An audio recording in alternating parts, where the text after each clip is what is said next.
ቤተክርስቲያን ብዙ ልጆቿን አጣ። አሁንም እያጣች ነው። አልቆመም፣ አልተቋረጠም፣ ተጠናክሮ ቀጥሏል። ና ተመለስ ወደዚህ። የንጉሥ አገልጋይ አትሁን፣ የካድሪ አገልጋይ አትሁን። ልንገራችሁ ቅዱ ሁለት ማሊያ አትልበሱ። በሃይማኖታቸው ምክንያት የሚገደሉ ኦርቶዶክሳውያን በዚህ ዓለም ጨካኞች ሲያርዷቸው በግንባራቸው ላይ የእግዚአብሔር ስም ይጻፋል። ይደው ከሰማዕታት ጋር ይቀመጣሉ። ይሄንን ደግሞ እንደሰማችሁት ነው። በህይወት እያለ እንኳን ሰውየው መብላት ትችላላችሁ እያለ ነው።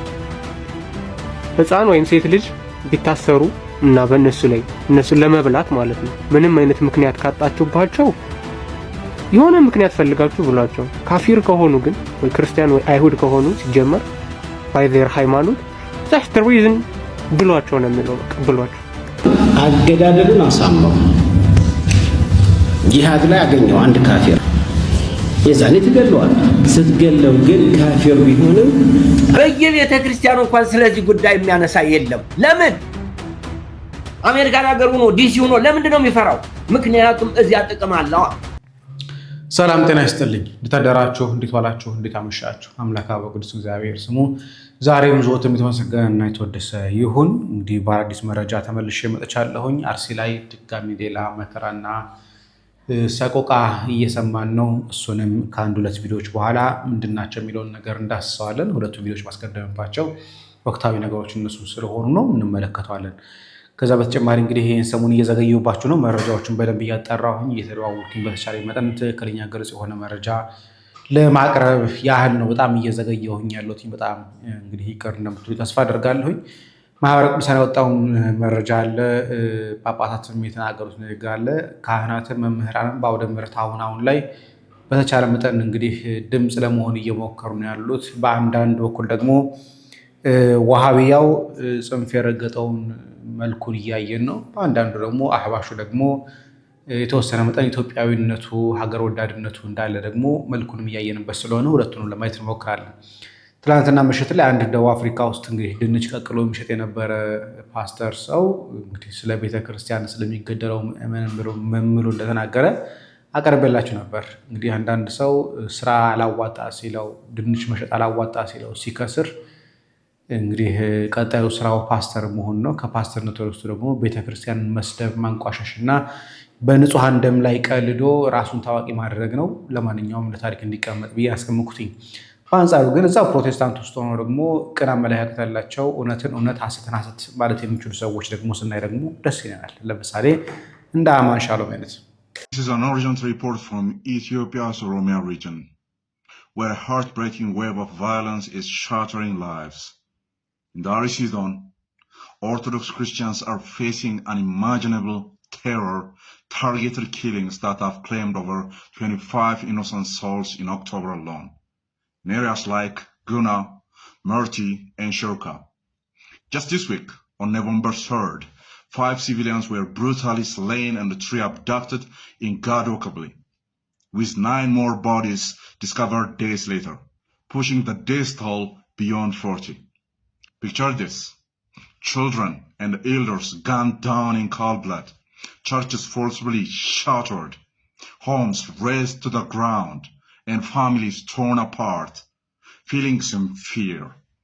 Survivors whisper at deliberate attacks by the militants.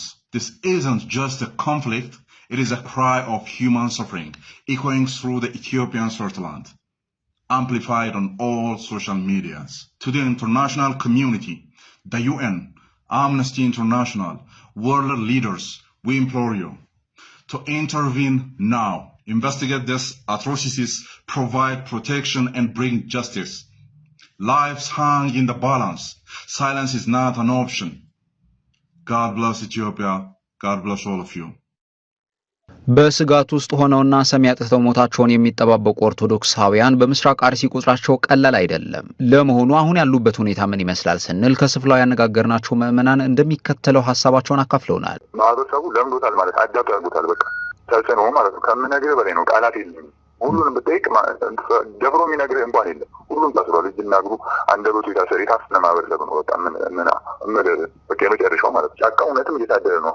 የሚገርምህ አሁን ሰሞኑን ደግሞ ምን ተፈጠረ? አሁን ሰብሎ ከታደለ ሰብል ደርሷል። አሁን በቀን ነው እየተወቃ የሚወሰድ የክርስቲያን እየተመረጠ ማለት እህላቸው እየተወቃ በስነስርዓት። ይህ በእንዲህ እንዳለ የአርሲ ዞን ሰላምና ጸጥታ ዘርፍ ኃላፊ አቶ ስንታየው ጥላሁን ምንም አይነት መረጃ ለመስጠት አንችልም ሲሉ ሁኔታውን በተመለከተ የኢትዮጵያ የሃይማኖት ተቋማት ጉባኤን አነጋግሩ ብለዋል። የተጣራ ያለ ጉዳይ ስለሆነ ሲጣራ እነግርሃለሁ።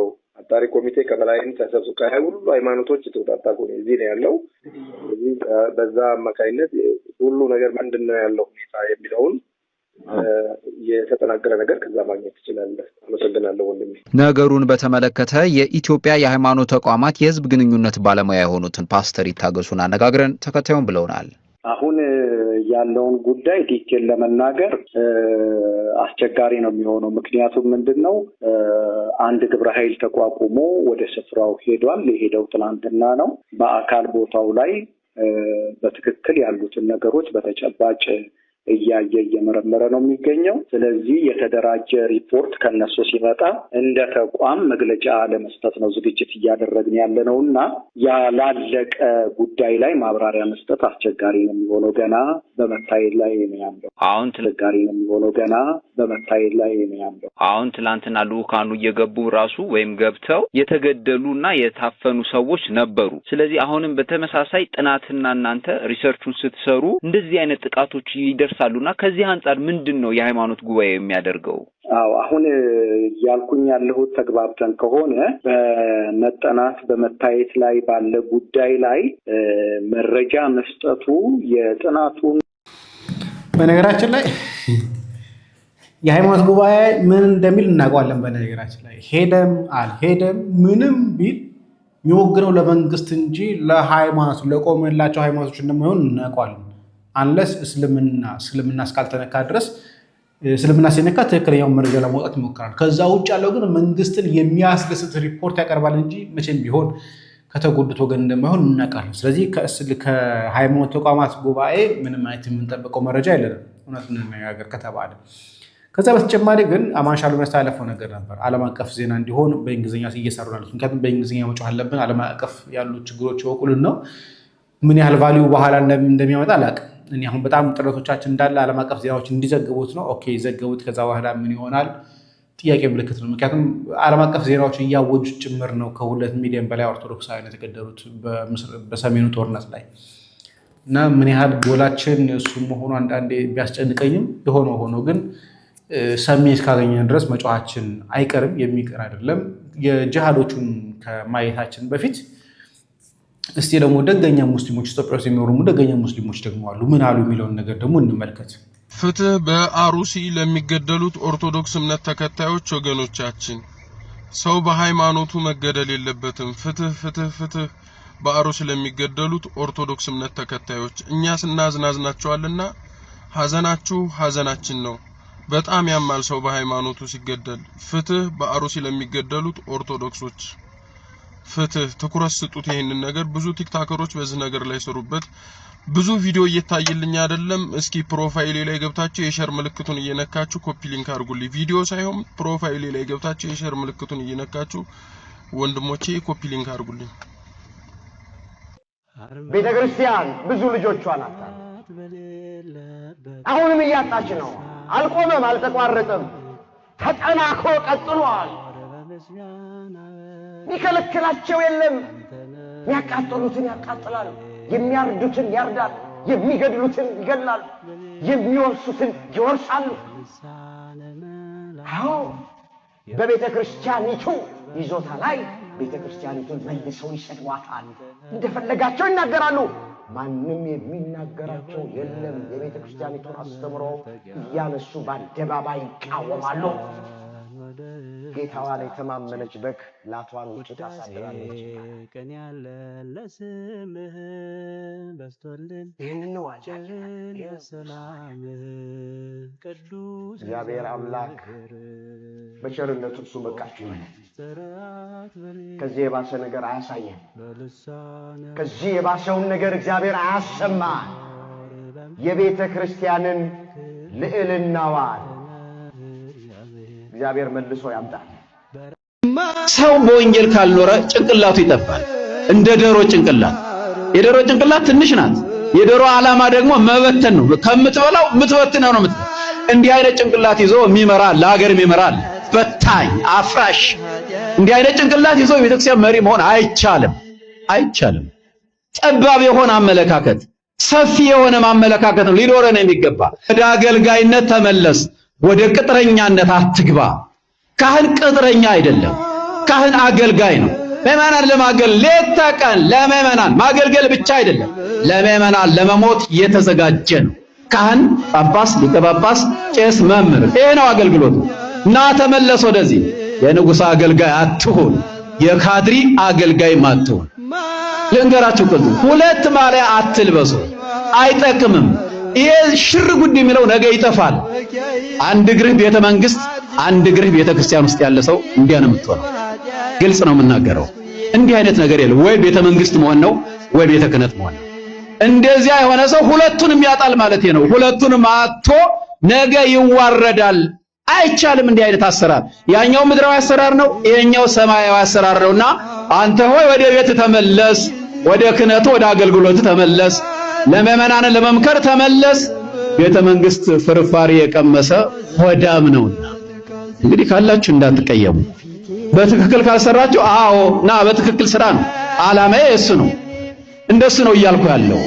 የቤተ መንግስት ፍርፋሪ የቀመሰ ሆዳም ይሆናል። ሆዳም ሰው ደግሞ ወንድሙ ቢገደል አይሰማውም፣ ሆዱ ጋርዶታል። አይደል እንዴ? እየሆነ ያለው አይደለም። እንትና የሚገለው ለምን ይመስላል? ሆዳም ስለሆነ አይደለም። እንግዳ ምን በደለው? ምን አለው? እንትና የሚገለው ለምንድን ነው? ሆዳም ስለሆነ ተታሎ አታላይ ሆኖ አይደለም። ና ወደ ቤት ተመለስ፣ ወንድምን ውደድና አገር ስራ። ያንተ ዓላማ ይሄ ነው። አባቶች የነገሩም ይሄ ነው። ቤተክርስቲያን መጽሐፍም የነገረን ይሄንን ነውና ወደ ሕጋችን ወደ ቅድስናችን ልንመለስ ይገባል። ወደ ህይወታችን ልንመለስ ይገባል። እስቲ ባካችሁ እንዋደድ። በጣም በሚያሳዝን ሁኔታ ላይ የአርሲ ተወላጅ የሆኑ ካህናት አሉ። ለምሳሌ ቀሲስ ዘበነ ግን ትንፍሽ አይናገሯትም። ለምን ስትባል አዲስ አበባ ላይ አንድ ፎቅ ስላላቸው እሱ እንዳይወረስባቸው ሀብት ያስቀደሙ ማለት ነው። ሀብት በልጦባቸው ዝም ያሉ ያሳዝናል። አርሲ ጀጁ ላይ ትላንትና ምሽት ወደ 2 ሰዓት አካባቢ ላይ እንግዲህ የተፈጠረው ነገር በጣም በሚያሳዝን ሁኔታ ላይ ምሽት 2 ሰዓት አካባቢ ላይ እየዞሩ ተሪያመኛ ቀበሌ ላይ ማለት ነው። ተሪያመኛ ቀበሌ ላይ እየዞሩ ምሽት 2 ሰዓት ላይ ሰዎችን ወስደዋል። አንደኛው አንድ እናት ከልጇ ጋር ወስደዋል። አንድ እናት ከልጇ ጋር ከአንድ ወንድ ልጇ ጋር ወስደዋል። ሁለተኛ ደግሞ ከሁለት የተለያዩ ቤቶች 2 እናቶችን ወስደዋል። ልብ በሉ፣ አንድ እናት ከአንድ ልጇ ጋር ከአንድ ቤት ከ2 የተለያየ ቤቶች 2 እናቶችን ከ3 የተለያየ ቤቶች ደግሞ 3 ወጣት ኦርቶዶክሳውያን ወንዶችን ወስደዋል። 7 ሰዎች። ይሄ ትናንትና ምሽት በመድኃኔዓለም ዕለት የተወሰዱ ሰዎች ናቸው። ይሄ ባህል ምንድነው የተለመደ ያለው? 3 ቀን በኋላ ነው ራንሰም የሚጠይቁት፣ ብር የሚጠይቁት። ስለዚህ 3 ቀን እየጠበቅናቸው ነው። ነገ 3ኛ ቀናቸው። ስለዚህ ነገ እስኪደውሉ ድረስ እየጠበቅን ያለ ነው። ምን ያህል ብር ይሉን ይሆን የሚል ነገር ነው ያለው እና ከዚህ በፊት እንደዚህ ተወስደው የተመለሱ ሰዎች ነበሩ። ብር ተከፍሎላቸው ሰዎች በጣም ጭንብል ያደርጋሉ። ኦሮምኛ ነው የሚናገሩት፣ ሌላ ነገር አይናገሩም። ጭንብል ያደርጋሉ። ከዛ በኋላ እኛ የመግደል ዓላማ የለንም፣ እኛ የምንፈልገው ብር ነው ብለው ነበር ከዚህ በፊት እና አሁንም ቢሆን እንግዲህ ነገ ቤተሰብ ጋር ከተደወለ ሊጠየቅ የሚችለው ብር ምን ያህል እንደሆነ አናውቅም። እግዚአብሔር አምላካችን እንግዲህ ነገሩን ያቀልላቸው ማለት የምንችለው እሱ ነገሩ ይቅለልላቸው። እሱን ነው ማለት የምንችለው ነው ስለምናገር እንቀጥል። ማህተባችን ከጤፍ ያነሰ ክብር አለው ማለት ነው። ከጤፍ ያነሰ ትርጉም ይሰጠዋል ማለት ነው። የሚሰማን አካል የለም አሉ ብፁዕነታቸው። እውነት ነው፣ በረከታቸው ትድረሰን። የሚሰማን አካል በፍጹም የለም። ከሚሰማን አካል ይልቅ ሞታችንን የሚያስረሳ ተንኮል ጠንስሶ የሚያርድና የሚያሳርድ ስርዓት ነው ኢትዮጵያ ውስጥ የተተከለው። ህጋዊ ወንበርን ይዞ ህጋዊ በሆነ መንገድ ዜጎቹን ባለማህተቦች የሚጨፈጭፍ የሚያጸዳ ስርዓት። ሁላችሁንም አንድ ጥያቄ ልጠይቃችሁ ነው። በዚህ ሰዓት ኢትዮጵያ ውስጥ የጤፍ እህል መዟዟር ቆመ የለም ቢባል ምን ያህሎቻችን ምን እናደርጋለን? ታዲያ ሃይማኖታችን ማህተባችን ከጤፍ ያነሰ ክብር አለው ማለት ነው። ከጤፍ ያነሰ ትርጉም ይሰጠዋል ማለት ነው።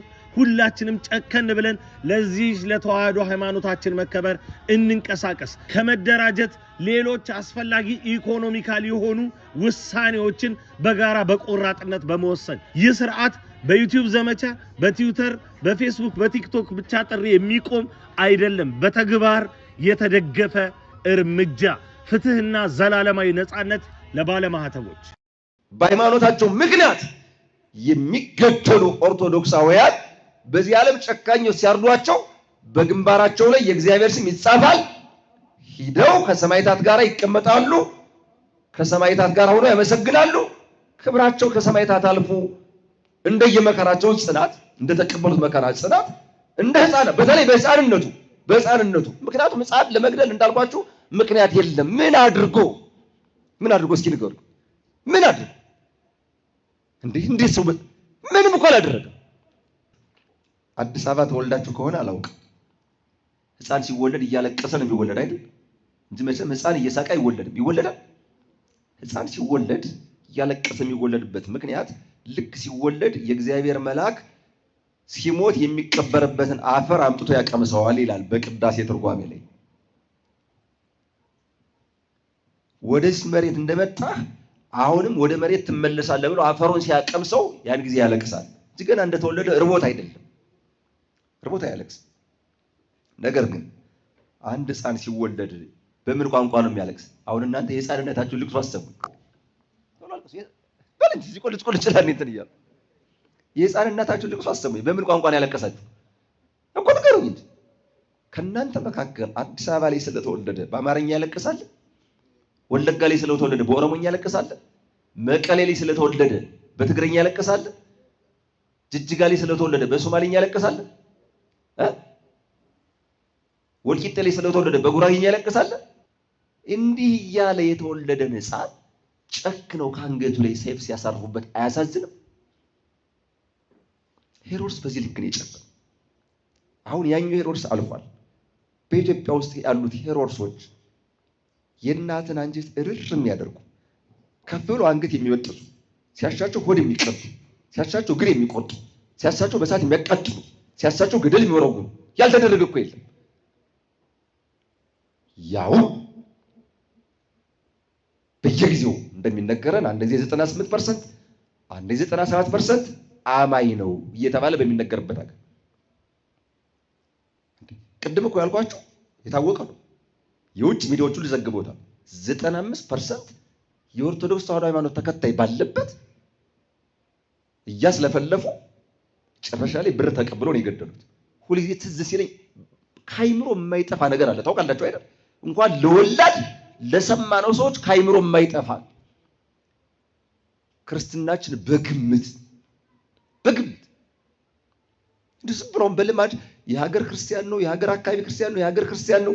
የክርስቲያን መለኪያው ርህራሄ ነው። ምንድነው? እስኪ ንገሩኝ። ርህራሄ ነው? ጭካኔ ነው? በመጽሐፍ ቅዱስ የተመራ ጭካኔ ነው? ርህራሄ ነው? ርህራሄ ነው። እንዴ ርህራሄ እኮ ምንም አትጠራጠሩ። እንዴ እውነተኛ ሹፌር፣ እውነተኛ አሽከርካሪ ትራፊክ ፖሊስ ላይቆጣጠሩ ይችላል። ውሻ ቢገጭ ውሻው ያሳዝነዋል። አያሳዝነው? ድመት ቢገጭ ያሳዝነዋል። አያሳዝነው?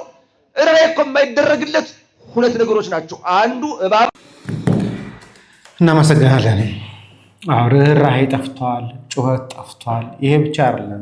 ብዙዎችም ደግሞ መተው እንደዚህ በድፍረት አትግደሉን፣ አትግደሉብን፣ ይብቃን፣ የክርስቲያኖች የኦርቶዶክሳውያን መገደል ይብቃ ማለት እየናፈቀን ነው ያለን። አቡነ ጴጥሮስ ያው እየተናገሩ ነው፣ ሰምተናቸዋል። ኢትዮ ቤተሰብ ሚዲያ ላይ ቀርበው ተናግረዋል። ግን ኢትዮጵያ ውስጥ እያሉ አይደለም የተናገሩት፣ ከወጡ በኋላ ነው የተናገሩት። ኢትዮጵያ ውስጥ ሆኖ በድፍረት የሚናገር እያጣን ነው። እኛም ቢሆን የተወሰነ መጠን ነበር ኢትዮጵያ ውስጥ ስንናገር ነበር። የተወሰነ መጠን ተቆጥበን ነበር ስንናገር ነበር። እናውቀዋለን፣ መከራውን እናውቀዋለን፣ እስሩን እናውቀዋለን፣ እንግልቱን እናውቀዋለን። እስቲ እንቀጥል። አቡነ ጴጥሮስ ጋር በየቤተ ክርስቲያኑ እንኳን ስለዚህ ጉዳይ የሚያነሳ የለም። ለምን? አሜሪካን ሀገር ሆኖ ዲሲ ሆኖ ለምንድን ነው የሚፈራው? ምክንያቱም እዚያ ጥቅም አለው። አሁን እዚያ አሜሪካ ኢትዮጵያ ሄደው እኮ በየቦታው እየዞሩ ስብከት የሚሰብኩ ትልልቅ ሰዎች እኮ አሉ። አሁን ስማቸውን ልጠራቸውም አልችልም። ከነሱ ላይ ጣትህን ስትቀስር አላይም። እዚያ ውስጥ ያሉትማ የሚችሉትን እየሞከሩ ነው። እነዚያን ምንደኞቹን ትተን ማለት ነው። ምንደኞቹን በሶስት ነው መከፍላቸው። እኔ የደከሙ አሉ፣ የሚናገሩ አሉ፣ የማይሰሙ ነገር ግን ደግሞ ይሄ እንዳይነሳ የሚከላከሉ አሉ። ሶስት ናቸው ያሉት ሰዎች። እዚህ ግን ምን ምክንያት አለው ነው ጥያቄው። ምን ምክንያት አለው እንዳይነሳ አንድ እንዳይሆን? ምን ምክንያት አለው? ንገረኝ ምክንያቱ። ይሄንን ነው እኔ ልልህ የምፈልገው። አገዳደሉን አሳመሩ። ጂሃድ ላይ ያገኘው አንድ ካፊር የዛኔ ትገለዋል። ስትገለው ግን ካፊር ቢሆንም አገዳደሉን አሳመር፣ አስተራረዳችሁን አሳመር።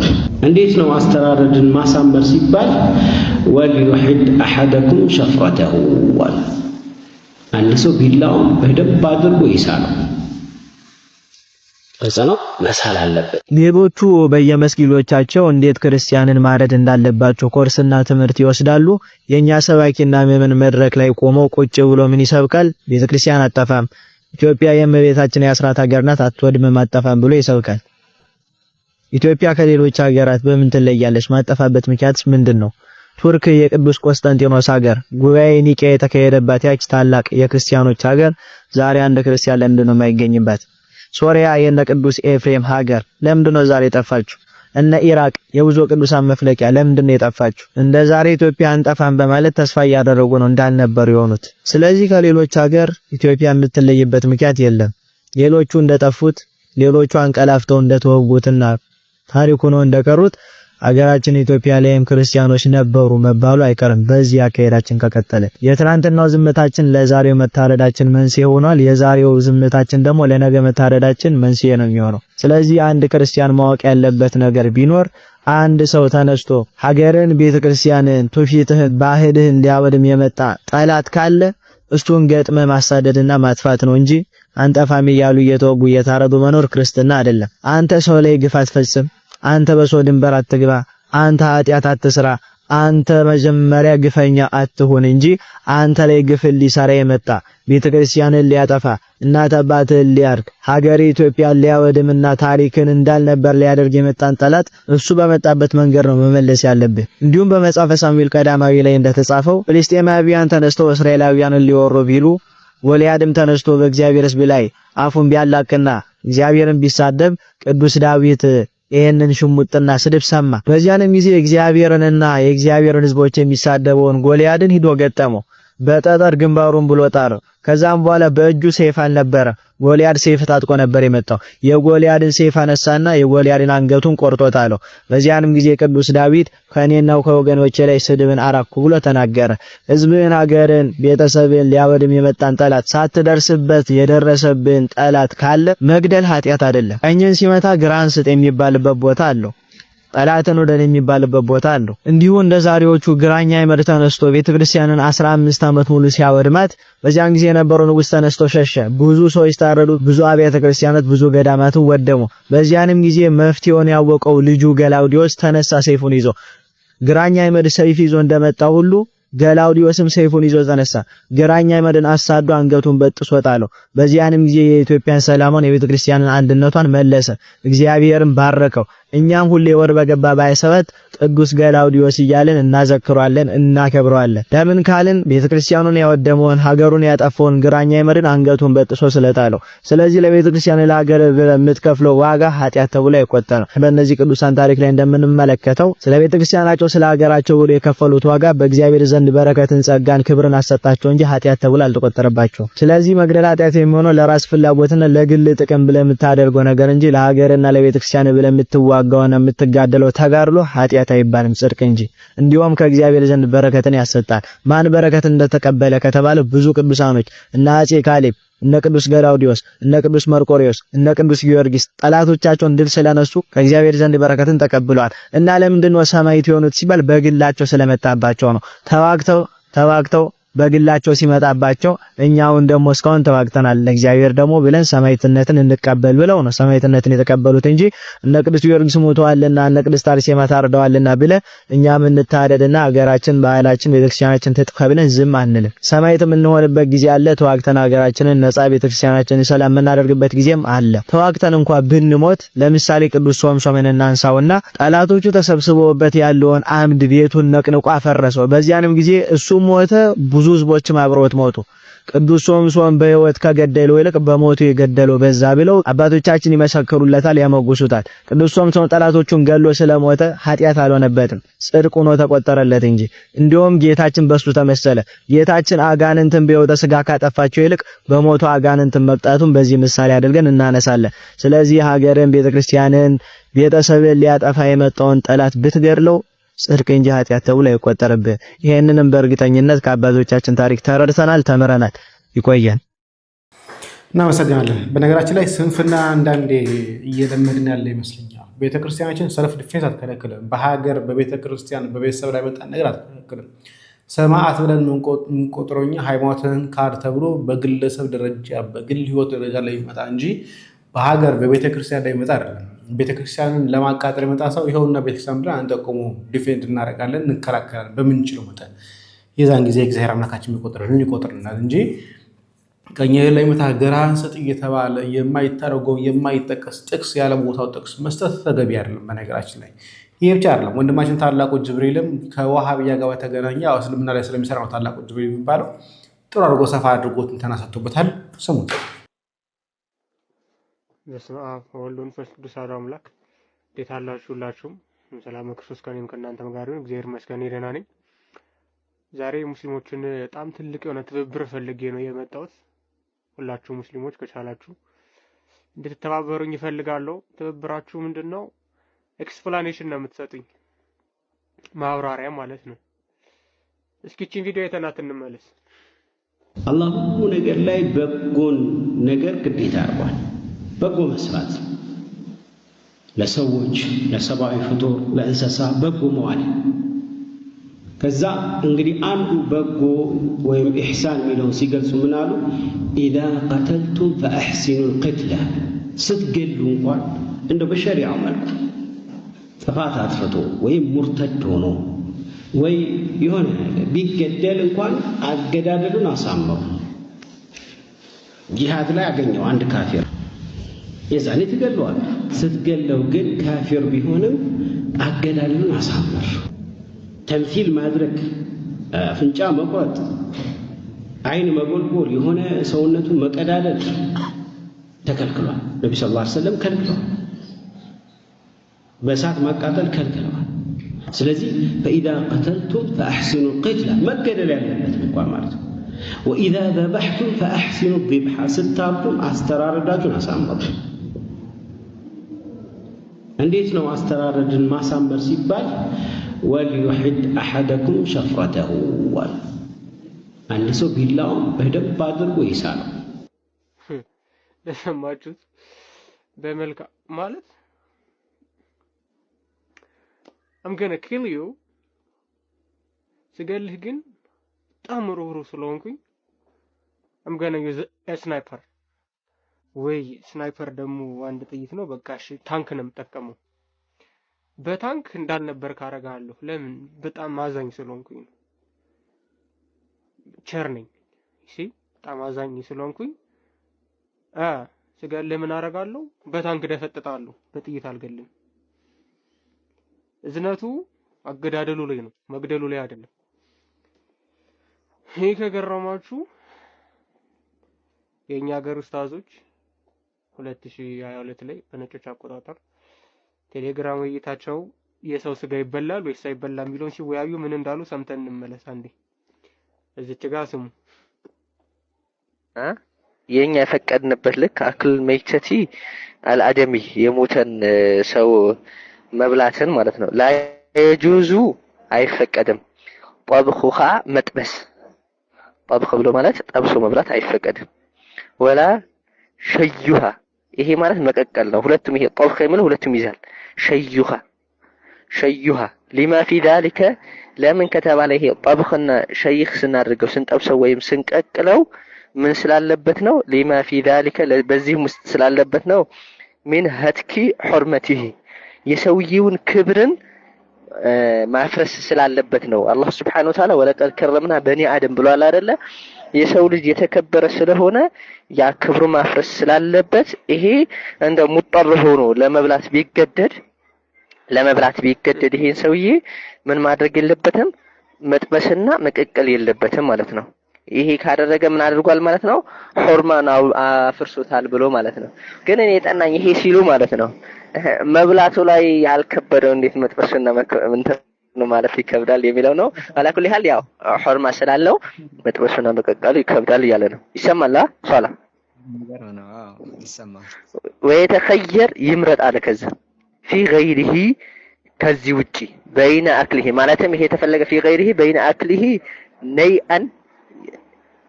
ነይአን ማለት ይሄ ጥሬው ማለት ወገይሪ ወይም ደግሞ ከመተው ከሌላ ነገር ምርጫ አድርግ እንጂ ይሄ መብላት ሲፈልግ ጠብሶና ቀቅሎ መብላት የለበትም። ይሄ መታወቅ ያለበት ያው የፍቅሃዎች ንግግር ነው እንጂ ቁርአን ሐዲስ ወይም እንትን አይደለም ነው። ሙጠር ከሆነ ነው። ከላይ ደግሞ ከፍ ብሎ ምን ይላል እንትኑ ህይወቱ አደጋ ውስጥ የሚጥለው ከሆነ ነው ይሄ የሚያደርገው። ሰፊ እንትን አወሩና ይሄንን ራሱ የተፈቀደለት ህይወት ይጠፋል፣ በበሽታ ላይ በሽታ ይጨምርብኛል። ያ መይታ ላይ ይሄ ይሄንን ሳይሆን ሞተ ነገር ምላት ላይ ማለት ነው። ይሄ ሞተ ነገር ይቻላል ሲፈቀድ ሰውዬው ህይወት ላይ አደጋ ይደርሳል፣ እሞታለሁ ወይም በሽታ ይመጣብኛል ወይም ባለብኝ በሽታ ሌላ በሽታ ይጨምርብኛል ብሎ የሰጋ እንደሆነ ነው ነፍሱ ለማትረፍ ሲል። ይሄ የሚያደርገው ደግሞ እንትን ነው ድንበር ሳያልፍ ነው እንትን ነው ህይወቱ የሚያቆይበት አክል ቀድር ነው እንጂ ከዛ በላይ እንትን ማለት አይቻልም። ከፍ ማለት እስከሚጠግብ ድረስ እንትን ማለት የለበትም። ወላታ ሐላል ነገር ካገኘ ሐራሙን ያገኘው ስንቅ ራሱ መሰነቅ ይችላል። መንገድ ሲወጣ ለእንትኑ አክል ለሐያዋን አክል ይዞ ስንቅ ነው አድርጎ ሁላ ይዞ መውጣት ይችላል። ሉቅማ አክል አንድ ሉቅማ ብቻ ትንሽ ሉቅማ አክል ነገር ያገኘና አንድ ጉርሻ አክል ሐላል ቢያገኝ ያንን ሐላሉ ብቻ ነው መጀመሪያ ያለበት በዛች በሐላሉ ነገር ነው ሐራሙን ከመጀመሩ በፊት ይላሉ። والله اعلم። እንደሰማችሁት ነው። እግዚኦ ስንቅ እንኳን ማድረግ ይቻላል። የሰው በነገራችን ላይ ከዚህ በፊት ይሄ የሶማሌው ኡስታዝ ሼህ በሶማሌ የተነገረውን ነገር ተርጉም ያቀርብላችሁ ነበረ። በእስልምና የሰው ስጋ መብላት የሚፈቀደው እንዴት ነው ማረድ ያለባቸው፣ እንዴት ነው ጥብስ ነው የሚበላ ወይስ ቅቅል፣ ምንድነው የሚፈቀደው የትኛው ነው የማይፈቀደው የሚለውን ነገር በዝርዝር ሰርቼላችኋለሁ። አይታችሁ አላውቅም። ስጋ ማለት ነው መሰነቅ ይችላል። ሐላል የሆነ ምግብ ካላገኘ ሙርተድ ማለት ከእስልምና የወጣ ሰው ሙርተድ ነው የሚባለው። አፖስቴት እንደምንለው በእንግሊዘኛ ሙርተድ ነው የሚሉት እና የዛን ሰው ስጋ መሰነቅ ይቻላል። መጥበስ መቀቀል አይቻልም። ከዛ ሰውዬ ላይ ስጋውን ስትቆርጠው እርጥብና ፍሬሽ መሆን አለበት ስጋው። ከጠበስከው ከቀቀልከው ለክብሩ ስለማይመጥን አላህ ደግሞ የሰው ልጅ ክቡር አድርጎ ስለሰራው መጥበስና መቀቀል ደግሞ ለክብሩ ስለማይመጥን አትጥበስ፣ አትቀቀል። ኹርማ ያለበት እሱ ሐራም ነው። መብላቱ ግን ኖርምዬ ነው። መብላቱ ችግር የለውም። መጥበስ መቀቀሉ ግን ለክብሩ ስለማይመጥን ሐራም ነው። የኛ ብቻ ኡስታዞች አይደሉም። የሶማሌ ሚሊዮን እንስማ። وحكلوا أبنا وله وحكلوا أبنا قتل مرتد هذا نفط كاب حيساد مرتد نولو ይሄ ለተርጉምላችሁ ሶማሊኛ ተርጉምላችሁ ሶማሊኛ ተናጋሪ ስለሆንኩኝ ማለት ነው። ልንግ ተርጉምላችሁ የሶማሌ ሚሊዮን እንስማ። وحكلوا أبنا وله وحكلوا أبنا قتل مرتد ምንድነው የሚፈቀድላችሁ? የተፈቀደላችሁ ነገር ቢኖር አንድ የካደ ሰው هذا نفط كاب حيساد مرتد نولو صعود أركتي እርቦ በጣም ነፍስህ ልትወጣ እርቦ ሳለ አንድ ከሃዲ ከእምነቱ የወጣ ከሃዲ እየተንቀሳቀሰ ወይ ደግሞ እየሄደ ብታዩት انت ادشعون ግደለውና ብለው። ማይ ጋድ هي لزمره لان المرتد لا حرمه له ሙርተድ የሆነ የካደ ሰው ምንም አይነት እንትን የለውም፣ ጥርጥር የለውም። በእነሱ መብላት የተፈቀደ የተገባ ነገር መመላ ሀኒን ጋዘጋ وله قتل مرتد واكله باكل تهات انت ادلته ايات شيلان ودعوني ገላችሁ ጠብሳችሁ መብላት ትችላላችሁ ይላል። አንድን ያላመነ ሰው የካደ ሰው ማለት ነው የወጣ ሰው ከእስልምና የወጣ ሰው ብታዩ ገላችሁ ጠብሳችሁ መብላት ትችላላችሁ።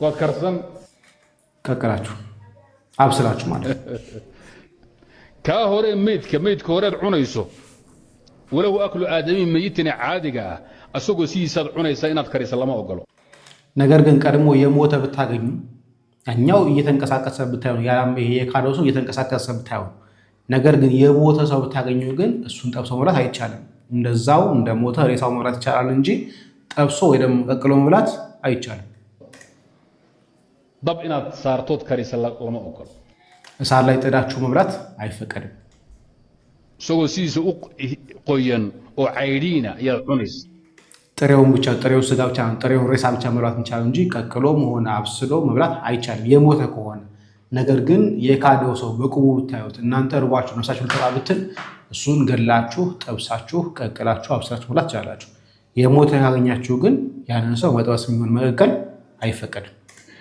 وقوله حوبنا قتل حربي قال حرب وضغال نقدح إن انتو دلو أصور نول هذا نوعنا أوبنا ነገር ግን አንድ ያላመነ ሰው ወይ ደግሞ እንደ ክርስቲያናት በጦርነት ማዕከል ላይ ብትገናኙ በህይወት ያለ ራስ መብራት ይችላልላችሁ ሳትገሉት مرتد لأنهما غير معصومين غير محترمين طيب ይሄ ሰው ክብርም ይሁን ንጽህና ስለሌለው አላህ ይነጋ አልከለከለ لا قتل ذمي ومستأمن قال كي ذمي جزا كقادين او نول هذا عرفت هذا نفطه كابحيس مدي لنكرتي ጂዚያ የሚከፍል ለእስልምና እዛ ሀገር ላይ ለመኖር ሲል ጂዚያ የሚከፍል ሰው ብታይ ግን እሱን ሰው ገድለህ መብላት አትችልም ለምን የሚለው ነገር አራራ لانه حوي امان قان زيني با الى الني ለእስልምና ለሙስሊሞች ጂዚያ ስለሚከፍል በሚከፍልበት ደግሞ የሚከፍል ብር ደግሞ ለመጠበቅ ስለሆነ እሱን ይጠብቁት ስለሆነ ያ የሚከፍለው ብር ያንን ሰው ይጠብቀዋል እንዳይበላ እንዳይገደል ያደርገዋል ومستأمن والله بيت كي بالن كغلق كتاب الودن كوسو مرتين እንታም ቃል ተገብቶልታል አግሪመንት አለ ስምምነት ውል አለ ሙስሊሞች እኛ ጂዚያ ስንከፍላቸው ሙስሊሞች እኛን ለመጠበቅ ቃል ስላላቸው ማለት ነው አሰውና እስመ ኢለይ ወሰቢይ ሐርቢን አሰጉና መለው ጎልያ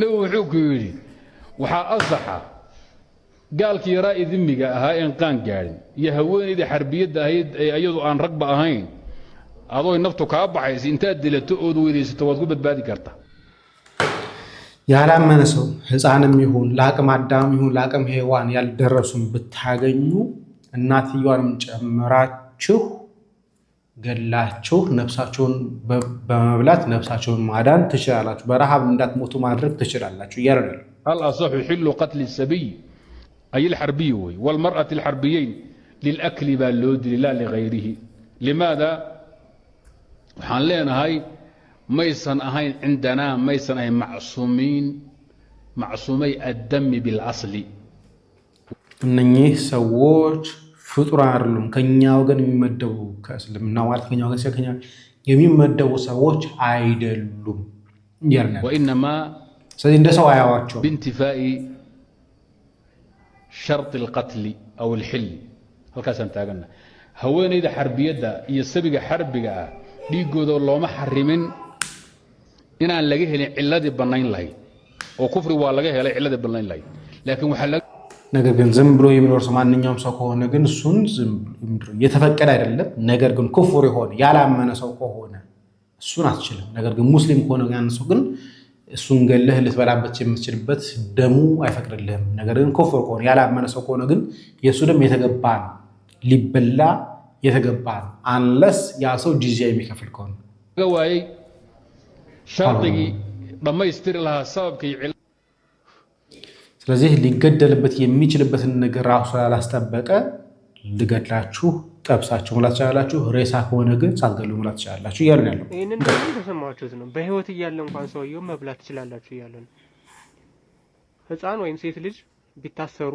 እና በእነሱ ላይ እነሱን ለመብላት ማለት ነው ምንም አይነት ምክንያት ካጣችሁባቸው የሆነ ምክንያት ፈልጋችሁ ብሏቸው ካፊር ከሆኑ ግን ወይ ክርስቲያን ወይ አይሁድ ከሆኑ ሲጀመር by their ሃይማኖት that's the reason ብሏቸው ነው የሚለው በቃ ብሏቸው ነው ምንድነው የሚለው አፖስቴት አልፎ እየሄደ ካያችሁ ሙርተድ ማለት ነው ብሉት ነው የሚለው በቃ ዳይሬክትሊ ማለት ነው ብሉት ይሄ ሁሉ የአካዳሚው ዓለም ማያውቀው እንዳይመስላችሁ የአዝሃር ዩኒቨርሲቲ እስልምና ውስጥ እጅግ በጣም ትልቁ ዩኒቨርሲቲ ነው ከአዝሃር ዩኒቨርሲቲ የሚደርስ ምንም ዩኒቨርሲቲ የለም በእስልምና ቴዎሎጂ ውስጥ። የሱ ካሪክለም ምን እንደሚል ደግሞ እንመልከት። من ضمن اللي بيدرسوه للعيال بيقول وحيث جوزنا اكل ميتة الادمي يعني ممكن ياكل ادمي بس في حالة الاضطرار لا يجوز طبخها ولا شيها لما في ذلك من هتك حرمات. بعد ما هياكلوا بس ما يسلقوش ولا يشويه، ويتخرج في ذلك بان اكله نيئا وغيره. وله قتل مرتد، خلي بالك، وله قتل مرتد واكله وقتل تارك. ايوه يعني يقتل بني ادم وياكله عشان جعان. لا لا لا مش كده وبس، ده بيدرس عندنا في الأرض. በነገራችን ላይ ይሄ የዩኒቨርሲቲው የካፌው ህግ ነው። የሰው ስጋ ስለመብላት ጭምር ካፌያቸው ላይ አለ እንደ አንድ ምድብ። بص يا سيدي، الازهر الشريف قطاع المعاهد الازهريه الاداره المركزيه للكتب والمكتبات والوسائل التعليميه الاقناع في حل الفاظها بشجاع. ተሰማችሁት ነው። ይሄ ሁሉ በመጽሐፍት ውስጥ ይገኛል። በተፍሲሮች ውስጥ አለ፣ በኪታቦች ውስጥ አለ፣ በፈትዋዎች ውስጥ አለ። አንድ የሳዑዲ ኡስታዝ ሼክ እንደምትመለከቱት እዚህ ጋር ሚስትን መብላት ይቻላል የሚል ፈትዋ ሁሉ ሰጥቶ ነበር። ሚስትን መብላት ይቻላል። በረሃብ በጣም ከራበው እና ሌላ ችግር ውስጥ የሚገባ ከሆነ ሚስቱን እንኳን መብላት ይችላል ይላልና ሙስሊሞቻችን እነዚህን ነገሮች አስረዱ። ታምኑ አሁን እኔን ብታገኙ ትበሉኛላችሁ ማለት ነው። ለምርህ ነው እያልክ እንደሚሆን ተስፋ አለኝ። አንተ ወሃቢዮ ማለት ነው የምትሰማ አንተ ወሃቢዮ በጣም ነው የሚገርሙትና ኤክስፕላኔሽን ካላችሁ ፕሊዝ መልሳችሁን እንጠብቃለን። ቴንክ ዩ። የለም ይሄ ከሁለት ዓመት በፊት ጠይቄው ነበር። ይሄን ጥያቄ ተመሳሳይ ጥያቄ ጠይቄያቸው ነበር። ስድብ ነው የተረፈኝ እንጂ እንትን አላለም ነበር። አንድ ሶማሌ ይሄን ሶማሌ እንዲሁም ደግሞ ያለ አህዛር ዩኒቨርሲቲ አሁን ማሽታላ ያቀረበው ጭምር አቅርቤ በእስልምና መብላት ይፈቀዳል አይፈቀድም የሰው ስጋ የሚለው ይሄን ነገር እንደውም መነሻ አድርገው የነበረው የሆነ ሰው በመርከብ ላይ ይሄድ ኢትዮጵያዊ ወደ ፈረንሳይ በሚሄድበት ሰዓት ጀልባ ላይ ሆኖ ሁሉም ሰው ሞተውበት ጓደኞቹ እንዳለ ሞተውበት አንዱ ጓደኛው ጀልባ ውስጥ ነበር የሞተው። እሱን በልቶ እንደተናገረ ቲክቶክ ላይ ቪዲዮ ተናግሮ ነበር። የጓደኛውን እዛ ጀልባ ላይ የነበረው የጓደኛውን ስጋ በልቶ በሚል ነበርና በዛ መነሻ በማድረግ እስልምና እኮ ይፈቅዳል አይከለክልም የሚል ነገር ተነስቶ ነውና ያን ነበር ስናብራራበት የነበረው። የሆነ ሆኖ በእስልምና ይቻላል፣ ማይቻል ነገር የለም። ጓደኛ መብላት ይቻላል፣ ወዳጅ መብላት ይቻላል፣ ካፊር መብላት ይቻላል፣ ያላመነ ሰው መብላት ይቻላል። የሰው ስጋ ያልኳቸው አለውት። ስለዚህ እነኚህ ሰዎች መተው አርሲ ላይ አረዱ ብንል አርሲ ያገደሉ ብንል አንዳንዴ ያደንቀኝ ሰውን መብላት ትችላላችሁ የሚል ትምህርት ጭምር ስላላቸው ማለት ነውና ይሄን እዚህ ያላቆየው በሌላ ቪዲዮ መመለስ ይሆናል እያስባለሁ። ሰላም እግዚአብሔር ከእናንተ ጋር ይሁን። ቸር ቆዩ።